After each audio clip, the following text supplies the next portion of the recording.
20 जानेवारी 2026 रोजी होणाऱ्या Pune grand tour आंतरराष्ट्रीय सायकल स्पर्धांसंदर्भात बैठकीचे आयोजन करण्यात आले होते. या बैठकीचे आयोजन पवनानगर शांताई गार्डनमध्ये करण्यात आले. यावेळी उपस्थित मान्यवरांचा सत्कार अधिकारी वर्ग व ग्रामस्थांनी केला. कार्यक्रमाचे प्रास्ताविक मावळचे प्रांत अधिकारी सुरेंद्र नवले यांनी केले.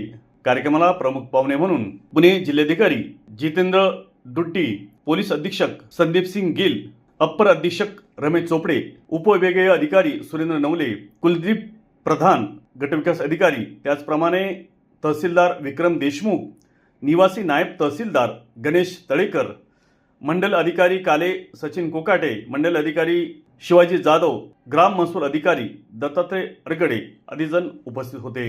यावेळी पुणे पोलीस अधीक्षक संदीप सिंग गिल यांनी पुणे ग्रँड टूर आंतरराष्ट्रीय सायकल स्पर्धांसंदर्भात माहिती दिली. सदर पुणे जिल्हा अधिकारी जितेंद्र दुड्डी यांनी पुणे ग्रँड टूर सायकल स्पर्धा जागतिक दर्जाची कशी होईल, आपण आपल्या परीने सहकार्य करावे या संदर्भात मार्गदर्शन केले. कार्यक्रमाचे सूत्रसंचालन व आभार नायब तहसीलदार गणेश तळेकर यांनी मानले.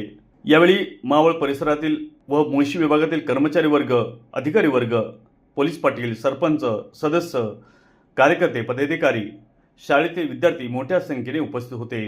2026 त्याची पूर्वतयारी निमित्ताने मंचावर उपस्थित पुणे जिल्ह्याचे जिल्हाधिकारी, तहसीलदार साहेब, सर्व ग्राम लोकप्रतिनिधी, त्याच्याबरोबर ग्रामसेवक, पोलीस पाटील, सुप्रीम नमस्कार. कडून यासाठी चोखपणे बंदोबस्त लावण्यात येणार आहे. हे वेगवेगळ्या देशातून जे लोक इथे येणार आहे त्यांच्यासमोर आपली जी इमेज आहे, एक सुशिक्षित आणि सुजल जे नागरिक आहे तशी असली पाहिजे. त्यासाठी 2-4 सूचना आहे. सर्वप्रथम आहे वाहतूक नियोजन. तर ते या रूटवर जे जवळपास 80-90 किलोमीटरचा रूट आहे, त्या रूटचे 4 ते 6 तासासाठी काही रस्ते जे आहे ते वळवण्यात येणार आहे. त्याची नोटिफिकेशन आमचा जे वाहतूक विभाग आहे त्याचे मार्फत आम्ही जिल्हाधिकारी साहेबाकडे पाठवून ते जाहीर केली जाणार आहे जवळपास 3-4 दिवस अगोदर. आपण कृपा करून ते नोटिफिकेशन वाचा आणि त्याप्रमाणे ते जे आपले पोलीस पाटील ग्रुप आहे, ग्रामाचे व्हॉट्सॲप ग्रुप आहे किंवा इतर काय आहे ते सर्वांकडे हे पोहोचला पाहिजे की अमुक तारखेला, हा 20 तारखेची रेष आहे की 20 तारखेला जवळपास 12 वाजेपासून 4 वाजेपर्यंत किंवा 6 वाजेपर्यंत जे काही वेळ आहे त्यावेळी अमुक रस्ते जे आहे ते वाहतूकसाठी बंद आहे आणि त्याचे पर्यायी रस्ते दिले जाणार आहे. ते पर्यायी रस्ते कोणते आहे, आपण त्या रस्त्याच्या वापरण्याकरता पर्यायी रस्त्याच्या त्या तासापुरता वापर करावा. दुसरा की या मेन रूट जे आहे त्या रूटवर खूप काही जंक्शन आहे जिथे 4 रस्ते एकामेकाशी क्रॉस होत आहे. त्याच्याबरोबर काही ठिकाणी टी पॉइंट आहे, काही ठिकाणी वळण आहे आणि काही ठिकाणी मोकळी जागा आहे. त्या ठिकाणी आम्ही बॅरिकेड लावणार आहे. आता बॅरिकेड लावले रस्त्यावर तर बॅरिकेडचे मागे शक्यतो जे स्पॅक्टेटर्स आहे ते जे पाहण्यासाठी लोक येणार आहे ह्या स्पर्धाला ते उभे राहणार आहे. ते बॅरिकेडला आम्ही आमचे 4 लोक, 4 पोलीस, 5 पोलीस, 1 ऑफिसर प्रत्येका बॅरिकेडमध्ये राहणार. 20 लोक नाही देऊ शकत प्रत्येका ठिकाणी, कारण खूप लांबचा रस्ता आहे. म्हणून आपल्या गावातून जे व्हॉलंटियर, ज्यासाठी जिल्हाधिकारी साहेबांनी ऑलरेडी सूचना दिलेली आहे की गावागावातून व्हॉलंटियर घेतले जाणार आहे, त्या व्हॉलंटियर्सने पोलिसांसोबत मिळून त्या ठिकाणी एक शिस्तपणे एक वातावरण तयार करणार आहे. सो दॅट त्या बॅरिकेड जर पोलिसांनी लावले, म्हणा की आपण 20 मीटर आत लावला टी जंक्शनचे, 20 मीटर क्रॉस रोडवर लावला, तर त्याची शिस्त पाळणे खूप गरजेची आहे. रस्ता छोटा आहे, काही वेळी मागून की मला दिसत नाही, मी पुढे जाणार आहे, मी शेतातून येऊन पुढे थांबतो, असा ना करता मला असं वाटते की ज्या ठिकाणी जंक्शन आहे टी पॉइंट आहे त्या ठिकाणी ना थांबता किंवा कमी लोक थांबतात आपण प्रत्येक गावामध्ये जे जे जागा आपल्याला पोलीस आणि महसूल खात्यातर्फे दिली जाईल किंवा आपण ते सुचवा की या ज्या ठिकाणी गावाचे लोक थांबतील ही जागा जर आपण निश्चित केल्या तर त्या ठिकाणी अशा प्रकारच्या कॉन्फ्लिक्टचं जे वातावरण आहे ते तयार होणार नाही आणि त्या ठिकाणी आम्ही योग्यरित्याने पोलिसाचा बंदोबस्त सुद्धा देऊ. गावाचे लोक तिकडे उपस्थित राहतील आणि व्हॉलंटियर सुद्धा त्या ठिकाणी थांबून जे आहे चांगल्या प्रकारे आपण त्यांना वेलकम सुद्धा करू, त्यांच्यासाठी चीअर पण करू जे बाहेरून खेळाडू येणार आहे.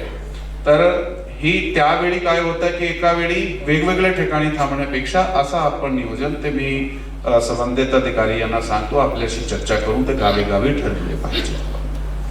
तिसरा इम्पॉर्टंट आहे की माणसाला असा आपण सांगू शकतो की नोटिफिकेशन आहे रस्त्याचं आहे पण जनावराला आपण असं समजून सांगू शकत नाही. ते रस्त्यात नाही येताना काही वेळी शेतातून येऊ शकतात. तो कृपा करून त्या दिवशी कमी ते कमी जे आपले घरचे गावाचे जे पेट एनिमल्स आहे आपले त्यांना त्या दिवशी बाहेर सोडू नका त्या वेळापुरता. किंवा गावागावात जर असे प्रकारचे जनावर असतील किंवा आपल्याला हे माहीत असेल की हा एक रूट आहे या ठिकाणून वाईल्ड एनिमल आहे किंवा जे पशु आहे जनावर आहे ते ह्या रूटने जात आहे अशी माहिती आपण कृपा करून कन्सर्न पोलीस अधिकारीला आणि कन्सर्न विभागाला द्या. सो दॅट त्या ठिकाणी आम्ही आमची जे मॅन पॉवर आहे तिथे लावू शकतो 2-2 लोक आणि त्याचे बरोबर आपण सुद्धा गावाचे 1-2 लोक बरोबर द्या आमचे. सो दॅट त्या ठिकाणी जनावर जे आहे पुढे येणार नाही. नेक्स्ट आहे की काही ठिकाणी घाट सेक्शन आहे, काही ठिकाणी रस्ता मोकळा आहे म्हणजे आजूबाजूला काही रोड नाही आहे, परंतु काही ठिकाणी काय आहे की रस्त्यात वस्ती आहे, 4 घर आहे, 10 घर आहे किंवा गाव आहे अख्खा 500 मीटर गावातून जावं लागते, 1 किलोमीटर गावातून जावं लागते. त्या ठिकाणी जनावर तर आपण पुढे येऊ द्यायचं नाही ते आपण आताही बोललो. पण सायकलवर, मोटरसायकलवर किंवा गाडीत गावाचे लोक त्या वेळापुरता बाहेर पडू नये किंवा पर्याय मार्गाने जातील असं आपण नियोजन करावे. विशेष करून लहान मुले 2, 3, 5, 10 वर्षाचे मुले ज्यांना नोटिफिकेशन बाबत माहिती नाही आहे किंवा त्यांना ब्रीफ केला गेला नाहीये, कृपा करून गावी पेरेंट्सने ही माहिती त्यांना दिली पाहिजे की त्यांनी जर हे कार्यक्रम जे आहे हे इव्हेंट त्यांनी जर विटनेस करणार आहे तर त्या ठराविक जागेवर जाऊन एक जे घराचे अडल्ट मेंबर आहे त्यांच्याबरोबर जाऊन त्यांनी पाहिलं पाहिजे. त्यांना एकटे रस्त्यावर सोडले 5, 6, 7 वर्षाचे मुलाला तर ते काही वेळी पळून रस्त्यात येणारे कोणत्याही प्रकारचा अपघात होऊ नये म्हणून हे काळजी आपल्याला घ्यावा लागणार आहे. त्यामुळे लहान मुलाचा पण नुकसान होते आणि ते जे खेळाडू आहे ते फास्ट स्पीडने चालणार आहे, त्यांची स्पीड खूप फास्ट आहे. तसाच पुढची सूचना आहे की ह्या बंदोबस्त करत असताना ज्या ठिकाणी गाव भाग आहे त्या ठिकाणी आम्ही शक्यतो प्रत्येक ठिकाणी बॅरिकेड लावणार आहे. तो बांबूचे बॅरिकेड असतील, मुव्हेबल बॅरिकेड असतील, पण काही वेळी हे सगळं साहित्य पण कुठे ना कुठे कमी पडते. शक्यतो हे प्रत्येक ठिकाणी लावला जाणार आहे. त्यावेळी आपण गावातर्फे सुद्धा आम्हाला सहकार्य करा, तिथे आम्ही रोप लावणार आहे. गावाचे व्हॉलंटियर जे आहे त्यांची यादी तुम्ही लवकर द्या कन्सर्न विभागाला. ते आमचे पोलीस स्टेशनचे लोक घेतील आणि ते व्हॉलंटियर्सची असा जसा आपण आज मीटिंग घेतो तसे सारखी आम्ही एक वर्कशॉप जे आहे ते 1 आठवड्या अगोदर ते सब व्हॉलंटियर्सची घेणार आहे. म्हणून त्यांना काय पॉईंट काय त्याच्या ड्युटीज आहे सुरक्षाची दृष्टीकडनं. त्याशिवाय घातपात विरोधी पथक आमचे पूर्ण रस्त्यावर फिरणार आहे. सगळे रस्त्याची आणि आजूबाजूचे काही ठिकाणाची चाचणी केली जाणार आहे सुरक्षेच्या दृष्टीने, कारण हे बाहेरून येणार आहे आणि हा आंतरराष्ट्रीय इव्हेंट आहे. म्हणजे घातपात विरोधी जे चाचणी आहे आणि सुरक्षेचे जे दृष्टिकोनातून आपल्याला खूप काळजी घ्यावा लागणार आहे. कोणताही संशयित व्यक्ती आपल्याला आतापासून गावात भाड्याने आलेला आहे राहण्यासाठी, किंवा एका अर्धे हॉटेलमध्ये आलेला आहे, किंवा असा संशयित व्यक्ती त्या रस्त्यावर फिरत आहे, किंवा संशयित व्यक्ती संशयित काही वस्तू जे आहे ते रूटवर आहे, किंवा आजूबाजूच्या गावात कुठे दिसण्यात आलेली आहे आपल्याला, कृपा करून इमिडिएटली आपण concern police station field marshal यांना आणि पोलीस स्टेशन इन्चार्जांना अवगत करावे. हे सगळं सांगून मी माझे 2 शब्द संपतो. पुढे जिल्हाधिकारी साहेब आपला मार्गदर्शन करतील. थँक्यू. जय हिंद. या पद्धतीने आपण हा रेस घेऊ की बाहेर देशाचे जे लोक आहेत ते सुद्धा आपला हा इकडचे जे गाव खेडे आहे त्याचे सौंदर्य पाहू शकणार. जेव्हा हा रेस असतील 20 तारीखपासून, तेव्हा येणाऱ्या 4 दिवसासाठी हा रेस असणार आहे. आणि रेस असताना हा रेस भारतामध्ये आणि ज्या 40 देशाचे खेळाडू येतात, भारतासह हा 40 देशाचे जे खेळाडू येते त्या 40 देशामध्ये रेस लाईव्ह बघितली जाणार आहे, टी व्हीवर आणि ऑनलाईन ॲपवर. तर जेव्हा हा रेस बघितली जातो तेव्हा मात्र खेळाडू बघितले जात नाही, त्या भागाचं जे संपूर्ण सौंदर्य ते सुद्धा बघितलं जाणार आहे.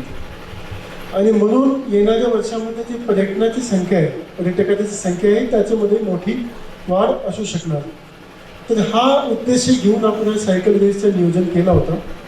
आणि याच्याबद्दल दुसरा जो उद्देश होता की जेव्हा आपल्याला एवढी मोठी रेस करायची आहे तर ते रेस करण्यासाठी आपल्याला खूप मोठ्या प्रमाणावर रस्तेसुद्धा करावं लागणार आहे आणि त्याची गुणवत्तासुद्धा आंतरराष्ट्रीय दर्जाची असली पाहिजे. रुटीनली जेव्हा आपण रस्ते करतो तेव्हा 5-6 किलोमीटरचे रस्ते करताना सुद्धा खूप वेळ लागते आणि त्याची गुणवत्ताबद्दल सुद्धा नेहमी तक्रार असते. पण आपण यावेळी बघितलं असेल की आपण 450 किलोमीटरचे रस्ते 3 महिन्याच्या आत केले आणि त्याची गुणवत्ता तुमच्या सर्वांच्या समोर आहे. नेहमी सारखे नाही आहे, याच्यासाठी आपण अगदी आंतरराष्ट्रीय लेवलच्या एकदम बेस्ट क्वालिटीचे जे ट्रीटमेंट आहे ते वापरलेलं आहे, बेस्ट क्वालिटीचे साहित्य वापरलेलं आहे आणि आपल्या इंजिनियर्सने खूप मोठा मेहनत घेतला आणि म्हणून आपण पुण्यामध्ये 450 किलोमीटरचे रस्ते उभे केले, ज्याच्यावर पुढे हा रेस असणार आहे. आपला उद्देश आहे की या रेस जे आहे ते 1 वर्षाची नसून पुढचे 100 वर्ष 150 वर्षपर्यंत चालली पाहिजे. आणि हे 450 किलोमीटरची नसून येणाऱ्या 4 वर्षामध्ये 1500 किलोमीटरची झाली पाहिजे, जेणेकरून पुण्यामध्ये 1500 किलोमीटरचे आंतरराष्ट्रीय रस्ते आपोआप तयार होऊन जातील.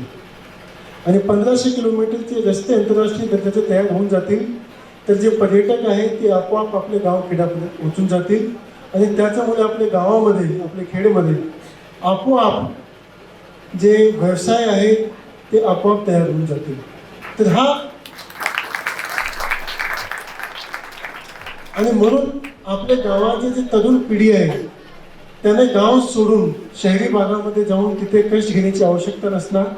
इकडेच बसून ते एअरबीएनबी असो, छोटे रेस्ट्रो असो, छोटे काही घर असो ते तयार करून, छोटे हॉटेल्स असो, मोठे हॉटेल्स असो ते तयार करून इकडेच त्याचा व्यवसाय तयार करू शकतात. आणि ते काही पुढचे 10 वर्षामध्ये नाही, ते 1 वर्षामध्ये करू शकतात. कारण पुढच्या वर्षी जेव्हा परत या ठिकाणी देश येणार तर त्याच्यासोबत त्या देशाचे पर्यटक सुद्धा जुन्नरमध्ये या ठिकाणी येणार आणि म्हणून हा खूप एक मोठी चालना मिळेल.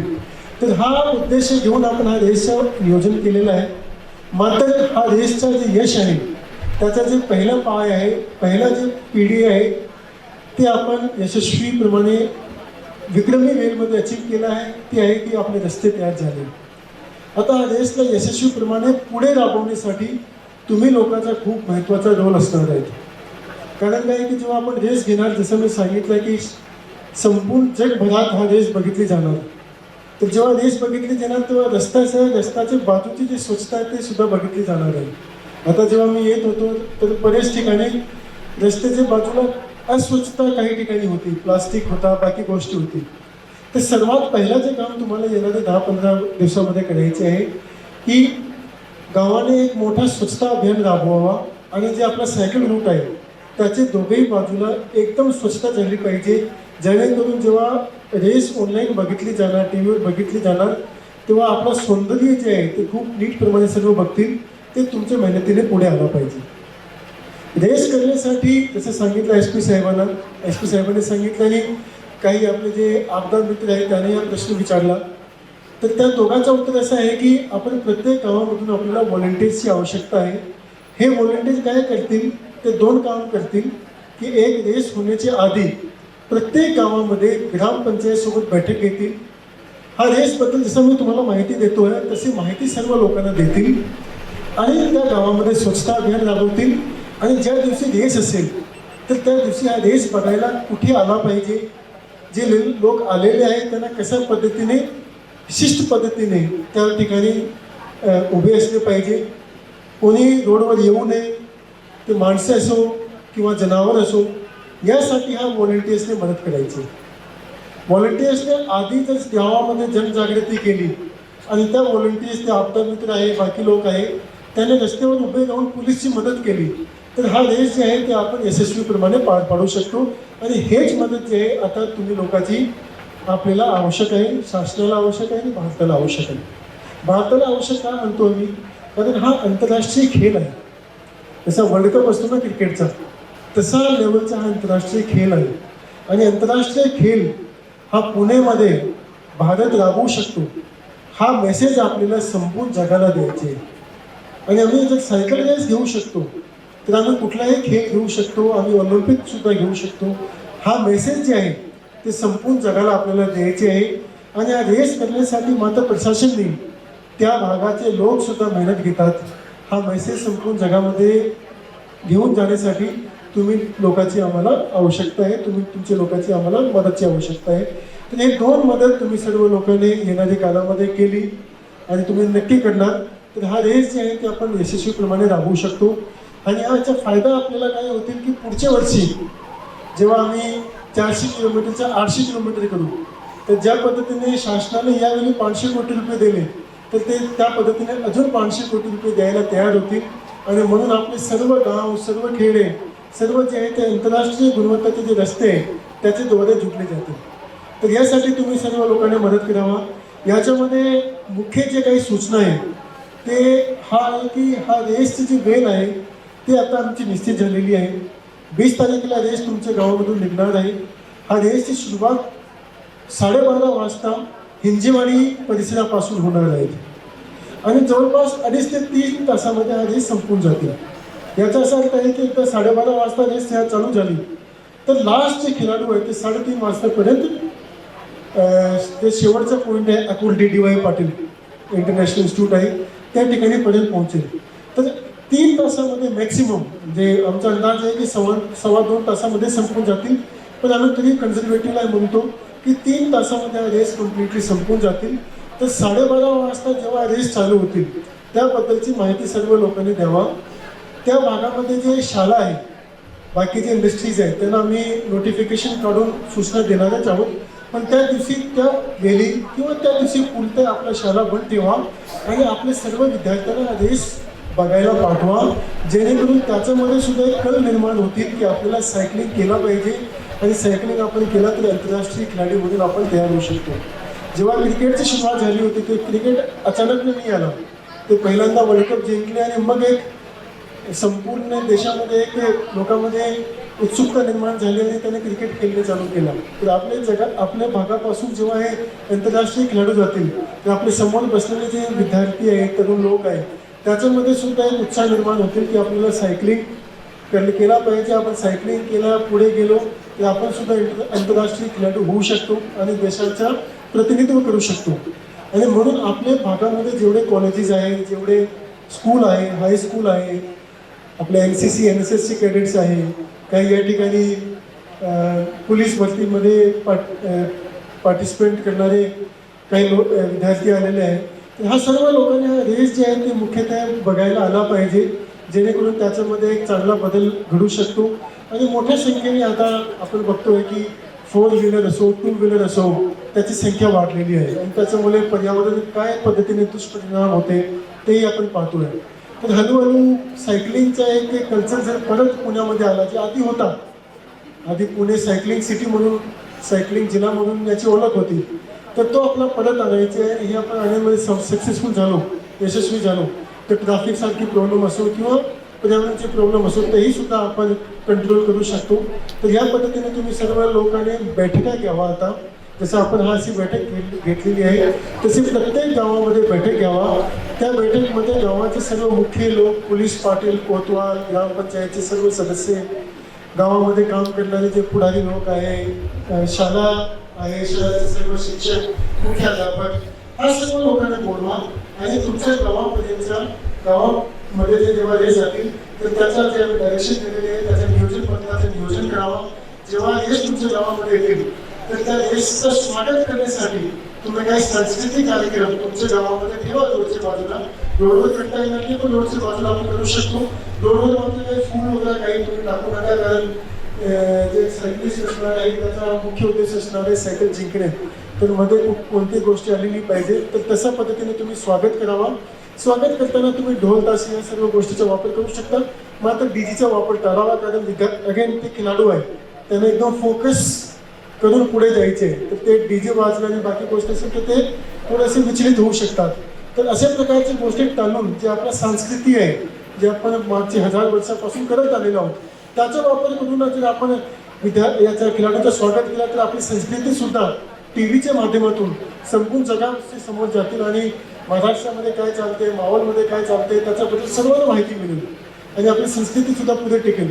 तर या पद्धतीचे तुम्ही सर्व लोकांनी नियोजन करावा आणि हे 4-5 उद्देश जे आम्ही तुम्हाला सांगितले ते अगदी पर्यटनाला चांगला असो, रोड सुधारणा असो, व्यवसायामध्ये वाढ असो किंवा आपली संस्कृती जी आहे ते जगाच्या समोर ठेवण्याचा विषय असो, हे सर्व आपण या सायकलची माध्यमातून यशस्वी करण्याचा प्रयत्न करतो आहे आणि त्याच्यामध्ये तुम्ही सर्व लोकांच्या सहकार्याची आवश्यकता आहे आणि त्यासाठी तुम्ही नक्की सहकार्य करतील.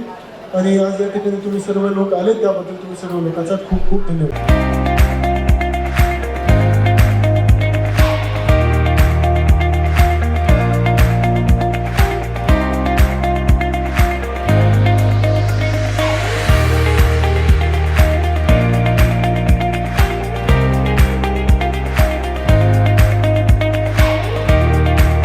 मावळ तालुक्यातील ताज्या घडामोडी पाहण्यासाठी मावळ वार्ताच्या यूट्यूब चॅनलला सबस्क्राईब करा. तसेच बेल आयकॉन बटन दाबायला विसरू नका व फेसबुक पेज फॉलो करा. धन्यवाद.